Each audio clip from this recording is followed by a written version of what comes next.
बहुत स्वागत। आप देख रहे हैं कहानी कुर्सी की। मैं हूं सौरभ आपके साथ। वैभव सिंह, हर्षवर्धन त्रिपाठी, समीर चौगांवकर साहब हमारे तीनों मेहमान हमारे साथ हैं और प्रधानमंत्री मोदी के ट्रंप से मुलाकात और भारत और अमेरिका के ट्रंप के इस दूसरे टर्म में रिश्तों पर आज के इस कार्यक्रम का पहला हिस्सा आप देख रहे हैं।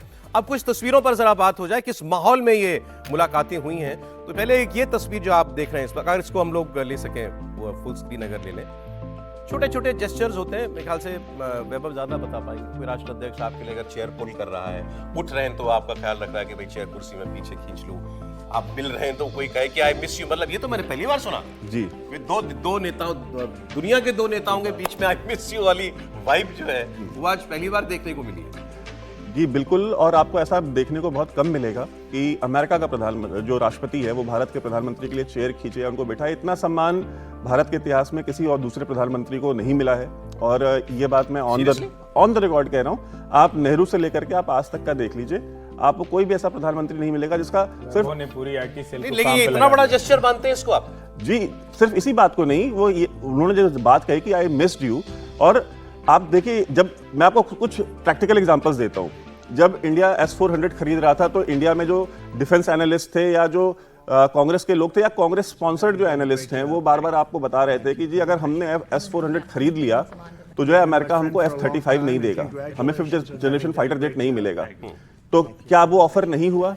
पहली बात। दूसरा, जो बाइडेन के 4 साल की जो एडमिनिस्ट्रेशन थी भारत में, आप देख लीजिए शाहीन बाग से लेकर किसान आंदोलन से लेकर के, और ये जो सारी की सारी जो उपद्रव हुए बांग्लादेश में देख लीजिए, अफगानिस्तान में फियास्को देख लीजिए, ये सारी चीजें आपको डील करनी पड़ी और प्रधानमंत्री ने डील किया। तो डोनाल्ड ट्रंप को भी ये चीज पता है कि ये जो 4 साल डोनाल्ड ट्रंप के चैलेंजिंग रहे हैं, ये आई मिस यू वाला वो हिस्सा।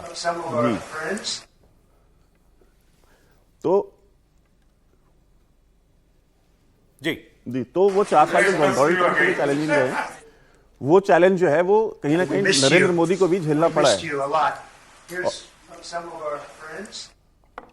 और बाइडेन टर्म जो था, जी बाइडेन टर्म जो आया था, वो जो टर्म था वो सिर्फ डोनाल्ड ट्रंप के लिए नहीं बल्कि नरेंद्र मोदी के लिए भी चैलेंजेस से भरा हुआ था, साउथ एशिया में, दक्षिण एशिया में। ठीक है। और नरेंद्र मोदी ने उससे जितनी सफलता से नेविगेट किया है, इसके लिए भी एक रिस्पेक्ट जो है वहां पे अब भारत के लिए है। जी। अब मोदी साहब के अमेरिका पहुंचने से पहले या ये मुलाकात होने से पहले, कल रात रजत जी का प्रोग्राम आज के बाद आप लोग रोज देखते हैं, उसमें रजत जी ने कमेंट किया था भारत अमेरिका के रिश्तों पर और खास तौर पर किस किस्म की नेगोशिएशंस करनी पड़ेंगी, ट्रंप का जो है वो इस वक्त रवैया और नजरिया क्या है, भारत का लुकआउट क्या है और क्या ये दोनों देशों के लुकआउट मिलते हैं। तो उनका एक कमेंट मैं आपको सुनवा रहा हूं जो कल रात उन्होंने बात कही और सुबह होते होते उसका जवाब आप देखेंगे कि आपको मिल गया।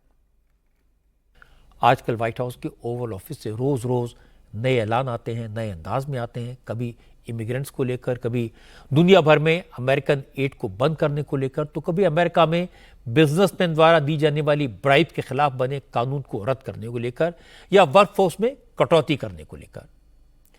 इन सारी बातों का मकसद अमेरिका की इकोनॉमिक पावर को बढ़ाना है।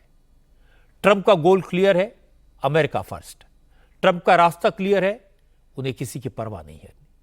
इसलिए इस बार वॉशिंगटन में नरेंद्र मोदी को भी हार्ड बार्गेनिंग के लिए तैयार रहना होगा, क्योंकि मोदी का गोल भी क्लियर है, इंडिया फर्स्ट। मोदी का रास्ता भी क्लियर है, विकसित भारत। अब सबको इंतजार है कल व्हाइट हाउस में जब दुनिया के 2 सबसे बड़े लीडर मिलेंगे तो क्या होगा। अब ये ट्रंप का अमेरिका फर्स्ट और मोदी का इंडिया फर्स्ट, ये कैसे मिलता है, इसका जवाब नरेंद्र मोदी ने दिया, प्रेस कॉन्फ्रेंस में सबके सामने दिया। और एक्रोनिम के वो मास्टर हैं, शब्दों के मेल करने का भी उनकी कला का कोई जवाब नहीं है। आप सुनिए, उन्होंने मेक अमेरिका ग्रेट अगेन और मेक इंडिया ग्रेट अगेन जब मिलते हैं तो क्या बनता है, खुद जवाब दिया। अमेरिका के लोग राष्ट्रपति ट्रंप के मोटो मेक अमेरिका ग्रेट अगेन यानी मागा से परिचित है। भारत के लोग भी विरासत और विकास की पटरी पर विकसित भारत 2047 के दृढ़ संकल्प को लेकर तेज गति शक्ति से विकास की ओर अग्रसर है। अमेरिका की भाषा में कहूं तो विकसित भारत का मतलब मेक इंडिया ग्रेट अगेन, यानी मीगा।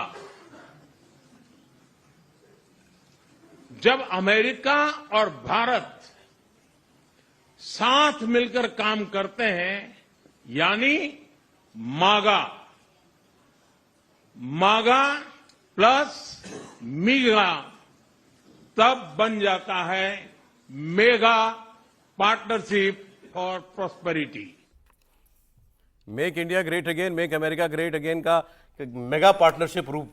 समीर जी, बिल्कुल, प्रधानमंत्री मोदी ने बहुत अच्छे से मतलब वहाँ बताया कि किस तरीके से जो डोनाल्ड ट्रंप का है कि मेक अमेरिका ग्रेट अगेन, और भारत का जो 2047 का विकसित भारत का प्रधानमंत्री मोदी ने जो एजेंडा रखा हुआ है कि 2047 में भारत पूर्ण विकसित राष्ट्र बनेगा, उस दिशा में प्रधानमंत्री ने बताया। और मुझे लग रहा है कि प्रधानमंत्री मोदी ने भी कहा कि ट्रंप और मोदी जब मिलते तो भारत और अमेरिका मिलते तो 1 और 1 11 का उन्होंने इस बात का जिक्र किया। तो ये बता रहा है कि भारत के विकसित भारत बनाने के लिए अमेरिका कितना बड़ा सर $500 बिलियन का बायलैटरल ट्रेड का लक्ष्य रखा गया। बिल्कुल बिल्कुल। और देखिए, जिस प्रधानमंत्री मोदी के नेतृत्व में जिस तरीके से भारत दुनिया की 5वीं इकोनॉमी बन चुका है, और जो तीसरे कार्यकाल में जो प्रधानमंत्री मोदी ने कहा है कि दुनिया की तीसरी अर्थव्यवस्था भारत बनेगा, तो मुझे लग रहा है कि अमेरिका भी इस बात को जानता है कि प्रधानमंत्री मोदी के 2014 से देश का नेतृत्व करने के बाद भारत ने जिस तरीके से छलांग लगाई है, मतलब सिर्फ चलाई नहीं, छलांग लगाई है, आर्थिक रूप से एक बड़ी ताकत बनकर उभर रहा है, तो अब अमेरिका भी मजबूरी है कि भारत को वो साथ में लेकर चले। अब सर, 2 ऐसे बयान जो वहां पर हुए जो भारत की सुरक्षा की जो जरूरतें हैं उनसे सीधे जुड़े हुए हैं। एक, भारत के सुरक्षा उपकरणों की जरूरत, और दूसरा, भारत के दुश्मन दुनिया में जहां भी हो उनको भारत लाकर इंसाफ दिलाना, और इसमें दूसरे देश का सहयोग। दोनों मामलों पर वहां जो बात हुई, F-35 जेट्स भारत को देने को लेकर, F-35 जेट का क्या मतलब है ये अभी वैभव आपको बता देंगे। और एक शख्स आपको याद होगा, तहव्वुर राणा, जब मुंबई में पाकिस्तान के लोगों ने आकर आतंकवादी हमले किए थे, जब उसकी साजिश के तार खुले तो वो इस तहव्वुर राणा तक पहुंचे थे, और ये तब से अमेरिका में है, पाकिस्तानी है, अमेरिका में रह रहा है तब से। अब जाकर इसे भारत भेजने को हरी झंडी दी गई है।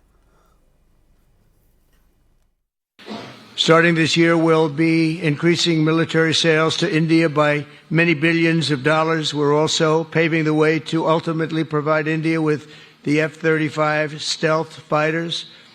In 2017, my administration revived and reinvigorated the Quad security partnership. In our meeting today, the Prime Minister and I reaffirmed that strong cooperation among the United States, India, Australia, and Japan.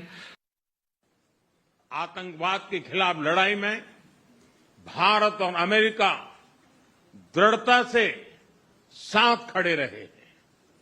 हम सहमत हैं कि सीमा पार आतंकवाद के उन्मूलन के लिए ठोस कार्रवाई आवश्यक है, और मैं राष्ट्रपति जी का आभारी हूं, उन्होंने 2008 के जिसने भारत में नरसंहार किया था, उस मुजरिम को अब भारत के हवाले करने का निर्णय किया है। भारत की अदालतें उचित कार्यवाही करेंगी। ये दोनों बातें भारत के नजरिए से कितनी बड़ी हैं, F-35 समेत और जो रक्षा समझौते हुए हों, और तहव्वुर राणा का भारत में प्रत्यर्पण? ये बहुत बड़ी बात है। आप याद रखिए कि तहव्वुर राणा ना कि सिर्फ कैनेडियन सिटीजन है, बल्कि वो पाकिस्तान आर्मी में एक ऑफिसर भी रह चुका है। तो एक आप इमेजिन नहीं कर सकते थे कि अगर ये बाइडेन एडमिनिस्ट्रेशन होती या कोई और दूसरी एडमिनिस्ट्रेशन होती तो वो इतना लाइटली जो है तहव्वुर राणा को एक्स्ट्राडाइट कर देती। और ये प्रधानमंत्री मोदी जी को आपको इसका श्रेय देना पड़ेगा। आपको तो उनसे बात और पूछताछ करने तक की परमिशन नहीं हुआ करती थी जब 2004 से 2014 वाली जो सरकार थी भारत में। भारत ने कई बार रिक्वेस्ट करी कि भाई इनसे हमको पूछताछ करने दी जाए, हमको इनसे बात करने दी जाए, और अमेरिकन ने बिल्कुल साफ मना कर दिया था। और तहव्वुर राणा को भारत लाना, इससे पाकिस्तान के हमारे पास पाकिस्तान के खिलाफ इररिफ्यूटेबल एविडेंस होगा कि जब उनका खुद का एक पुराना ऑफिसर ये बताएगा कि किस किस ऑफिसर ने पाकिस्तान में उनको आईएसआई के कौन कौन से अधिकारियों ने उनको इंस्ट्रक्शंस दिए, किसने कितने पैसे दिए, और पूरा प्लान कहां बना, किसने बनाया, किस उसका पर्पस क्या था। पाकिस्तान के पास दुनिया में फिर मुंह छुपाने की जगह नहीं बचेगी। ये जो डॉसियर्स की बात करते हैं कि भाई तो रद्दी का टुकड़ा है, इंडिया डॉसियर देता है, उसमें कुछ होता नहीं है। अब जब वो तोते की तरह जब वो यहां बैठेगा और जब गाएगा और कोर्ट में खड़े होकर के जज के सामने बताएगा, तो ये वो अवॉइड नहीं कर पाएंगे या डिनाई नहीं कर पाएंगे। F-35 देखिए, दुनिया में इस समय F-35 इतना एडवांस्ड और मॉडर्न जो है वो कोई भी फाइटर जेट नहीं है।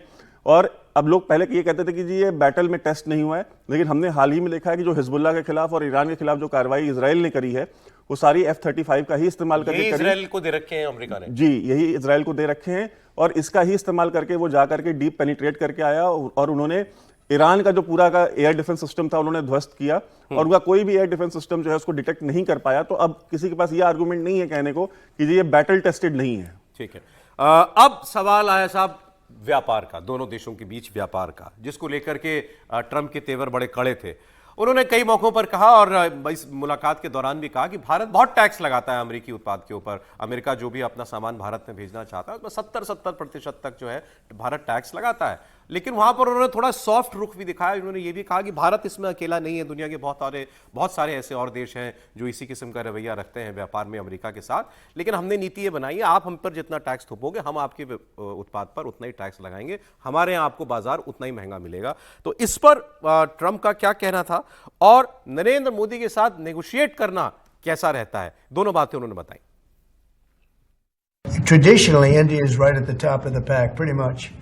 There are a couple of smaller countries that are actually more, but India is a they charge tremendous tariffs. I remember when Harley Davidson couldn't sell their motorbikes into India because of the fact that the tax was so high, the tariff was so high. And Harley was forced to build, I guess they built, I don't know, that was a while ago, but I think they built a factory in India in order to avoid paying the tariffs. And that's what people can do with us. They can build a factory here, a plant or whatever it may be here, and that includes the medical, that includes cars, that includes chips and semiconductors. हमारी टीमें एक पारस्परिक लाभकारी trade agreement को शीघ्र संपन्न करने पर काम करेगी। भारत की ऊर्जा सुरक्षा सुनिश्चित करने में हम Mr. President, you spoke about Prime Minister Modi as a tough negotiator. Who was a tougher negotiator today and who has a better negotiating tactic when it comes to tariffs? Oh, he's a much tougher negotiator than me, and he's a much better negotiator than me. There's not even a contest. Okay? अब ये बस कहने की बात है या दिख रहा है आपको समझौतों में?